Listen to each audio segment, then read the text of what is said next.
Hello and welcome to Dynamic Study. Today I will discuss about UGC net paper 1 और paper 1 के आज हम देखने वाले हैं logical fallacy. Fallacy of inference क्या है, इसके अंदर क्या आते हैं, इसके बारे में हम डिटेल्स देखेंगे। तो स्टार्ट करते हैं आज के लेक्चर को हमारे लिए। फैलेसीज बहुत इंपॉर्टेंट है यूजीसी नेट के लिए, क्योंकि यहाँ से बहुत ज्यादा क्वेश्चन आते हैं। अभी तो लॉजिक बहुत इंपॉर्टेंट बन गई है, क्योंकि लॉजिक से इतने ज्यादा क्वेश्चंस आते हैं कि यहाँ से अगर हम लोग तीन चार पांच में से अगर तीन या चार ठीक कर लें तो बहुत बड़ी बात है, क्योंकि यही हमें नेट पाने में हेल्प करता है। ओके ओके, स्टार्ट करते हैं। ओके सो हम यहाँ पर एक बात कहना चाहते हैं कि यहाँ पर मैंने कहा फैलेसी ऑफ, क्या कहा? Fallacy of inference. इन्फर्ड मतलब अनुमान का फैलेसी। और यहाँ पर क्या क्या है इसके बारे में डिटेल देखते हैं। अनुमान में मैंने कहा था कि किसी चीज के बारे में अनुमान करना, कल्पना करना। किसी फर्स्ट चीज है परसेप्शन, मतलब हम प्रत्यक्ष में जब हम देखते हैं उसके बाद हम क्या करते हैं, देखकर उसके बारे में, वो कहाँ से आया उसके बारे में हम बताते हैं। ओके यहाँ पर क्या बताया गया है? According to the school of Nyaya Nyaya school के according there are 5 fallacies of inference.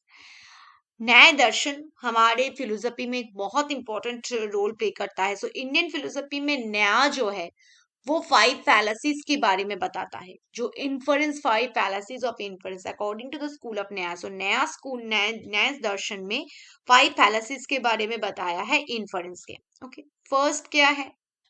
First है फैलासी ऑफ सवैभिकारा और इरेगुलर मिडिल, जो जिसको हम कहते हैं फैलासी ऑफ सवैभिकारा। ये सारे जो वर्ड्स है, ये सारे संस्कृत वर्ड्स है।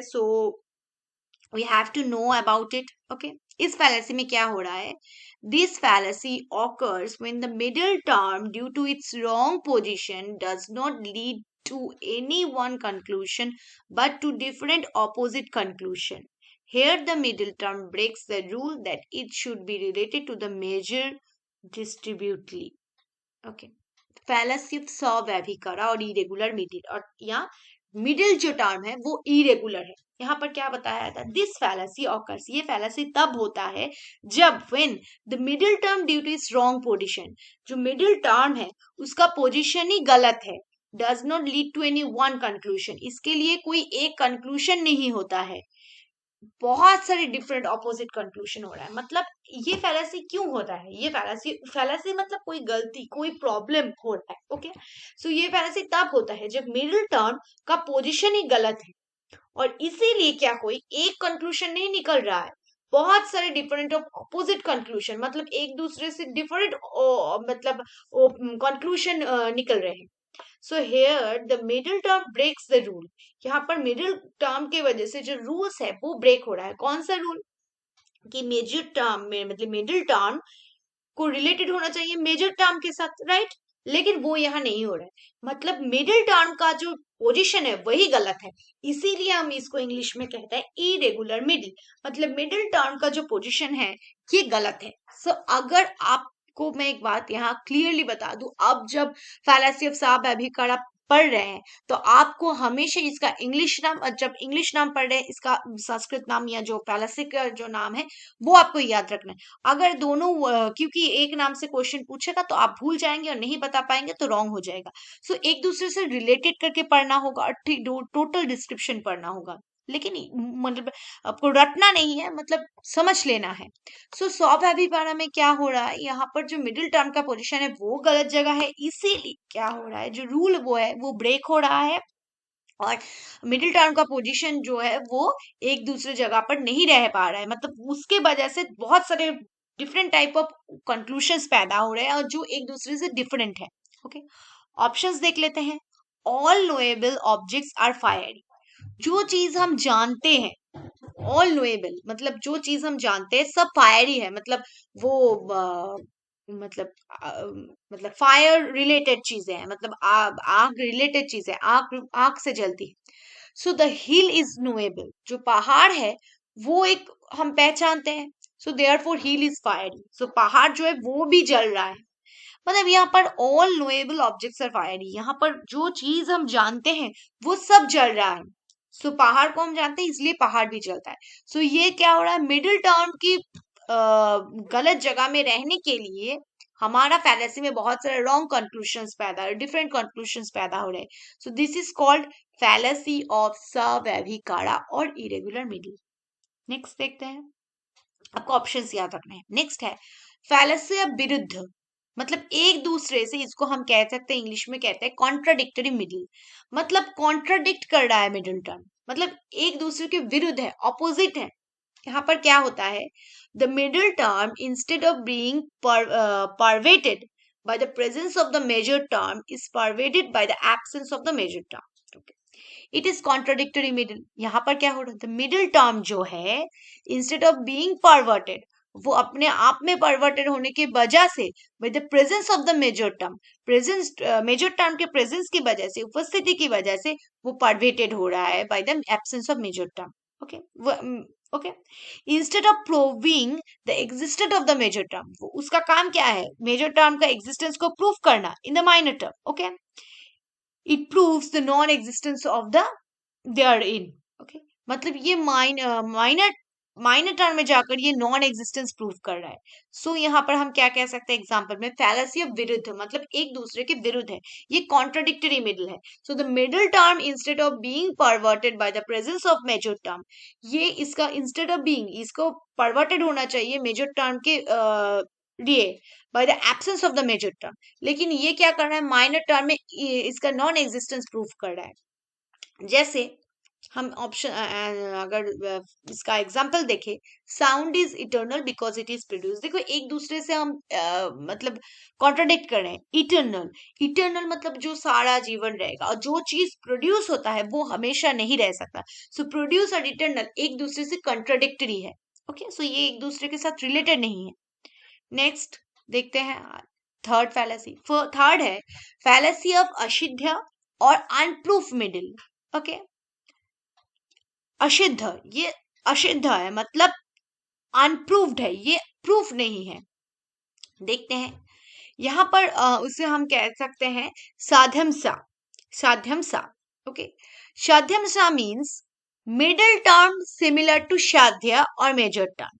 यहाँ का जो मिडिल टर्म है वो सिमिलर है साध्य से और मेजर टर्म से। सो साध्यम सा में क्या होता है, मींस मिडिल टर्म, और मतलब फैलेसी ऑफ असिद्ध मतलब मींस मिडिल टर्म जो है वो सिमिलर है साध्य से और मेजर टर्म से, मतलब मिडिल टर्म का जो वर्ड है वो साध्य से या मेजर टर्म से कहीं ना कहीं रिलेटेड है। The middle term or the shadhya is what to be proved in relation to the minor or paksha. So middle term और साध्य, मिडिल टर्म जो है या मेजर टर्म जो है, is what to be proved in relation to the minor term. इसको minor term के साथ प्रूव होना चाहिए, और माइनर और पक्ष। सो हमें यहाँ पर और दो बात कहना चाहते हो कि साध्य जिसको हम कहते हैं उसको हम मेजर टर्म कहते हैं, उसको हम प्रेडिकेट कहते हैं, और जो पक्ष है उसे माइनर टर्म या सब्जेक्ट कहते हैं। ओके, याद रखिएगा। So this infers that Shadhyamsa middle is not proved fact but an unproved position. ये proved fact नहीं है but an unproved proposition है। ओके, ये unproved है, असिद्ध है। यहाँ पर हमारा एग्जाम्पल देख लेते हैं। Wherever there is fire there is smoke. जहां कहीं भी आग होगी वहां पर भी धुआं होगी। ओके, देखिए सब जगह पर नहीं हो सकती ना। So that's असिद्ध, इसे अनप्रूव्ड कर रहा है। नेक्स्ट, फैलेसी ऑफ सत प्रतिपक्षा और प्रकारण क्षमा और द काउंट्रैक्टेड मिडिल। ओके, शत प्रतिपक्ष और प्रकारण क्षमा और the contracted middle. Okay, so the term प्रकारण क्षमा means reason which is similar to the point at issue. So यहाँ पर द टर्म प्रकरण क्षमा मीन्स क्या मतलब है, reason which is similar to the point at issue. जो प्रकरण क्षमा मतलब रीजन, जो कारण है वो किसके साथ सिमिलर है, at the point of issue के साथ। Okay, this form of fallacy arises, इस टाइप का फैलेसी तब उद्भव होता मतलब आता है if the middle term is contradicted by another middle term, एक मिडिल टर्म के साथ दूसरे मिडिल टर्म का कॉन्ट्राडिक्ट हो रहा है. Okay, this is if one reason tries to prove, यहाँ पर क्या हो रहा है, अगर एक रीजन कोशिश कर रहा है prove the existence of the major term in the minor. Okay, यहाँ पर that is if one reason, यहाँ पर वन एक जो रीजन है वो ट्राई कर रहा है to prove the existence of the major term in minor. यहाँ पर क्या हो रहा है, वो वो ट्राई कर रहा है टू प्रूव द एग्जिस्टेंस, मतलब उपस्थिति दिखाना चाहता है of the major in the minor, major को दिखाना चाहता है माइनर के पोजिशन में. some other reason tries to prove, other reasons tries to prove its non existence, और कुछ चीजों में इसका नॉन एग्जिस्टेंस प्रूव करना चाहता है. the reason is counterbalanced by another reason, so reason is counterbalanced हो रहा है दूसरे रीजन से. Due to this it is also called शत प्रतिपक्ष, इसके लिए इसको हम कहते हैं शत प्रतिपक्ष, मतलब एक दूसरे के प्रतिपक्ष में है, और which is opposed by an equally strong हेतु और मिडिल टर्म, एक दूसरे को मतलब एक मिडिल टर्म दूसरे मिडिल टर्म को ही अपोज कर रहा है. ओके, देखते हैं हमारा एग्जाम्पल क्या है. साउंड इज इटर्नल, साउंड जो है वो इटर्नल है क्योंकि बिकॉज इट इज ऑडिबल, क्योंकि ये सुना जाता है. And sound is non edible because it is produce, दोनों एक दूसरे मतलब जो मिडिल टर्म है एक दूसरे को कभी सपोर्ट नहीं कर रहे बल्कि उसके विपरीत जा रहा है. साउंड इटर्नल है क्योंकि ये ऑडिबल है, और दूसरी बात कह रहा है साउंड नॉन इटर्नल है क्योंकि ये प्रोड्यूस होता है, ये उद्भव होता है. सो एक दूसरे के साथ कॉन्ट्राडिक्ट कर रहा है, विरुद्ध जा रहा है.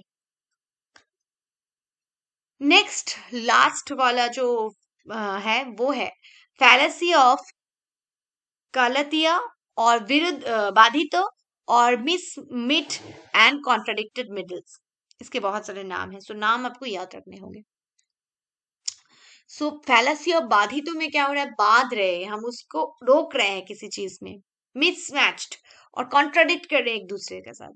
So this fallacy happens when the middle term consists of two or more events which succeed one another in time.